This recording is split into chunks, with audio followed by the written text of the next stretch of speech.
수십억 아파트 깔고 있지 말고 지방상가로 눈 돌려라.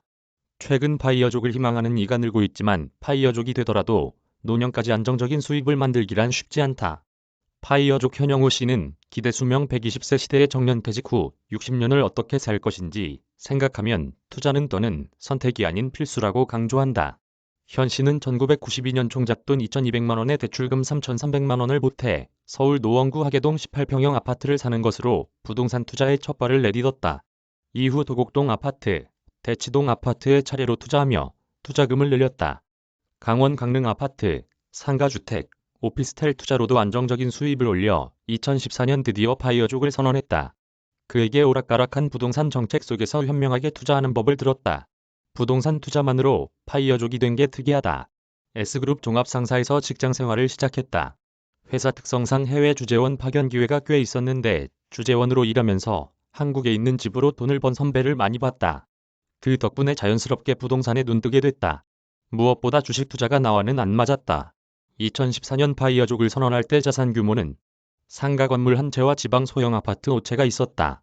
여기서 나오는 임대 수익만으로 생활하기 충분했다. 본격적인 부동산 투자는 2001년에 시작했다. 당시는 부동산 시장이 좋지 않았나? 맞다. 부동산 경기가 좋은 시절에 시작했지만 현재도 진행형이다. 문재인 정부 들어서도 4에서 5년 동안 부동산이 폭등하며 벼락거지라는 말도 생겼다. 상당수 사람이 자책만 할 뿐 부동산 투자를 어떻게 시작해야 할지 모른다.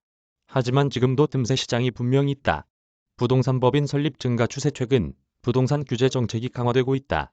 현 정부는 지속적으로 다주택자를 규제하고 있다. 나도 바뀐 정부 정책에 맞춰 대치동 아파트를 제외하고 다른 주택들을 모두 처분했다.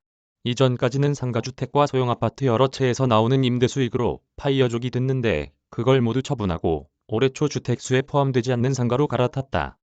자산 비중을 재편한 건가? 예전에는 임대 수익이 많이 나오는 부동산에 투자했다. 앞으로는 매매 차익을 실현할 수 있는 투자 비중을 늘릴 계획이다. 부동산 개발이 계획된 지역이나 저평가된 부동산, 허름한 건물을 사 리모델링해 매매 차익을 실현하는 것이다.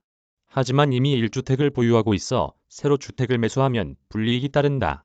그래서 부동산 법인을 설립할 계획이다. 개인 투자 대비 부동산 법인 혜택은 2023년부터는 다주택자가 주택을 처분하고 1주택자가 되는 시점부터 보유, 거주 기간을 계산해 양도소득세 장기 보유 특별공제를 적용받는다. 개인은 단기에 주택 매매를 하면 70%까지 양도소득세를 내야 하지만 법인은 10에서 20%만 내면 된다. 물론 법인 대표가 급여나 배당을 받는 경우 소득세가 발생한다. 그래도 개인보다 법인이 세금 부담이 덜하다. 부동산 법인 설립 절차는 1인 법인은 자본금 제한이 없어 누구나 설립 가능하다. 세무사나 법무사에게 의뢰하면 짧은 기간 내 설립할 수 있다. 유지 비용도 세무기장비만 부담하면 되는 것으로 안다. 요즘 눈여겨보는 지역이 있나? 2022년 말 개통되는 구리세종고속도로 주변, 특히 경기 안성을 보고 있다. 안성 인접 지역에 SK하이닉스 반도체 캠퍼스 건설이 결정됐다. 구리세종고속도로가 뚫리면 안성에 IC가 4개나 생긴다. 주변에 물류단지 협력업체가 많이 들어와 다방면으로 안성 입지가 좋아질 것으로 전망한다. 부동산 투자는 투자금이 커 엄두를 못 내는 사람이 대부분이다. 서울에 12억 원 아파트를 보유하고 있다고 치자. 대다수 사람은 집값이 오르는데 위안을 삼지만 적극적인 투자자라면 그 집을 깔고 있지 않는다. 투자 수익이 연 6%라고 하면 12억 원으로 한 달에 600만 원 수익을 낼 수 있기 때문이다. 만약 종잣돈이 없어 투자를 못하는 1주택자라면 그 주택을 팔거나 전세를 주고 월세를 살면서 차액으로 지방도시를 공략하길 권한다. 지방상가 7억 투자로 월 400만 원 수익 가는 그 돈으로 어디에 투자하나? 수도권은 이미 가격이 천정부지로 올랐다. 수요가 새롭게 생기는 지방으로 눈을 돌려야 한다. 자연이 수려하거나 산업이 들어서는 지역에 저평가 매물에 투자하라. 1에서 2년 뒤 팔아 수익이 생기면 다른 곳에 재투자한다. 이런 식으로 파이를 차츰 키워야 한다. 7억 원으로 매수할 수 있는 상가가 있나? 지방 상가는 충분히 살 수 있다. 코로나19 사태로 수익률이 떨어졌지만 7억 원으로 상가를 사면 월 300만에서 400만 원까지 수익을 올릴 수 있다. 물론 공실은 어느 정도 발생하지만 자산 가치는 상승하게 돼 있다. 보유주택이 없다면 시드머니부터 모아야 하나? 1년 동안 차곡차곡 1,000만 원을 모았다고 치자. 1년 뒤 부동산은 2천만에서 3천만 원 올라 있을 것이다. 그러면 영원히 못 따라잡는 게임이 된다. 이 경우 캐시플로, 중가처분 소득을 따져 대출받아 감당할 수 있는 금액을 역산출해 대출로 투자하는 방법이 있다. 이때 대출금리가 10%까지 오를 것으로 예상하고 가처분 소득으로 이자를 낼 수 있는 금액을 역산하길 권한다. 그렇다면 내 집 마련보다 투자를 먼저 해야 하나? 요즘은 조심스러운 시기지만 집부터 사는 게 맞다고 본다. 단, 상승세가 둔화됐을 때 매수하길 권한다. 현재 집을 소유하고 있다면 그 집을 처분해서 투자하고 집이 없다면 우선 집부터 사라. 오피스텔은 어떤가? 주거용 오피스텔은 주택수에 포함된다. 만약 주택이 없다면 단기 매매나 수익 경도 가능하다. 보유주택이 장기 보유 혜택을 받아야 한다면 오피스텔은 권하지 않는다. 공실상가는 저가, 매수 기회 결국 요즘 투자하기 좋은 매물은 상가라는 말인가? 주택에 비해 상가 관련 규제가 강하지 않다는 점을 생각하면 그렇다.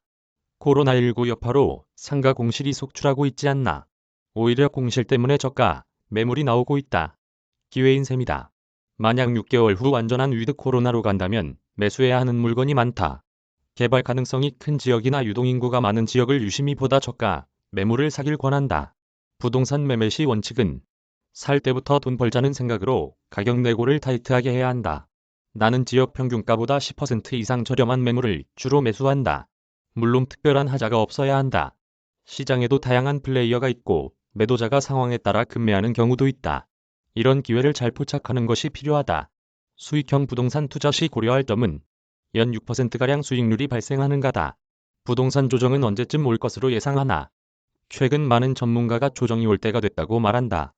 경험상 조정이 온다는 말이 나오기 시작하면 2에서 3년 뒤 조정이 왔다. 이번에도 상승장이 2에서 3년 더 갈 것으로 예상한다.